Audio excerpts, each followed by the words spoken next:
For any of you that have not seen the other videos yet, the whole idea of this was to upcycle the summer house, which is this. As I say, we're on day 4 now, and so far we've painted the deck in. But in all fairness, we've put up a whole chicken run, concreted the posts in, and we have actually painted one side of the summer house, so that's the colour that it's going to be, which is a French sheet paint called Wise Old Sage.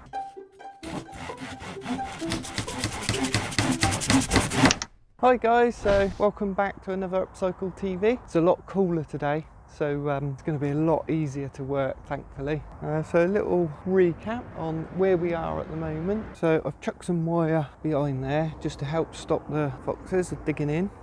Today we're going to get some slabs put along here, and this is my main job, is to try and block this up. Not 100% sure how I'm going to do that yet, whether I put a little door or a removable panel or something like that. And then this area here, look, I took down the tall fence, chopped all the panels in half, just to make a bit of a longer fence but a shorter one. Again, the only reason for that really is just aesthetics. It's just I like the look of it. I like the old green algae wood, and rather than try and get it looking all nice and neat, I did a sort of a randomly stepped top to it. But all looking good, and we're almost ready for the chickens. I've got this little bit here to sort out as well. I just need to get a little bit more concrete in there. Another job for today, get this gate on as well. I've ordered the hinges and the latches, a little spring to keep it shut, but I had them sent to work because I wasn't going to be here over the weekend. So we're going to pick those up today as well, and then we're going to get cracking. So we've got this side of the summer house which needs some serious repair. This seems to be the side that takes the brunt of all the weather. This decking, a lot of it is shot, to be honest. It's no good. So the worst bit actually is under here.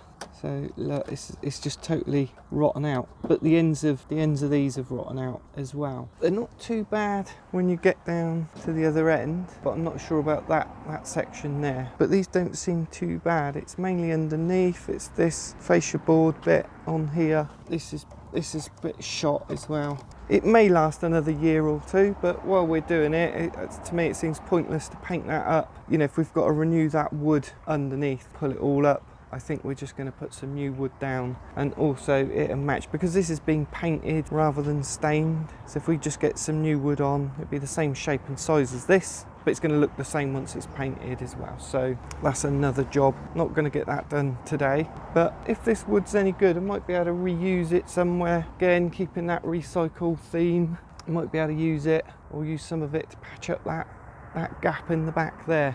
But we'll see. I'll know what sort of state it's in once I pull it up and start chopping into it. So this is the bit of the summer house that really needs the look. Look at that. Look, it's just completely rotten through these bits. It all needs replacing. Again, it's probably not something that I'm going to get a chance to do today. But I did buy that. Completely rotted out. I did buy some wooden trim to replace it, but I don't know if it's the same stuff. So I'm going to take some of that and match it up, and then I'm going to replace all of it. Generally, I think these side bits are pretty good. They're pretty solid. So it's all the bottom pieces that need replacing, even like that. So that's come away there, but it's not. The wood's not rotten. It just needs retacking. Just where the sun's got to it and it's warped, just needs tidying up. It's a fiddly job, but it's not difficult. We have got a few slabs down here that we might be able to use, and a few loose bricks and that, but I'm going to sort that out later. But I don't want the slabs like that for out in the garden down here, because I want to get some nice pretty ones, and that's what we're going to do now.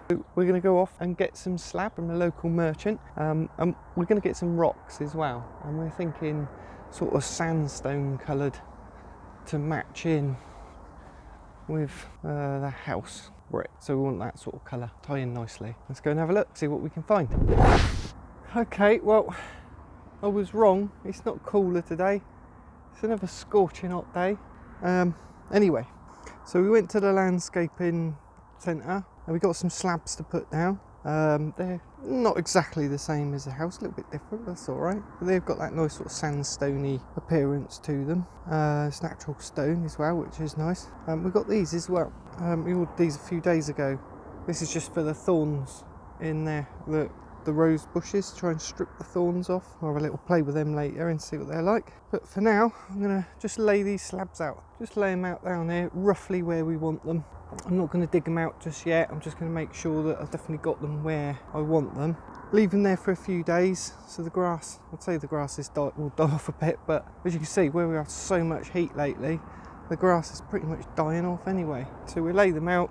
Once we know we've definitely got them where we want them, we'll set them down into the ground, a little bit lower than the grass level. So when we're cutting the grass, we don't have to worry about bumping into them or getting the strimmer out. We can just go straight over the top.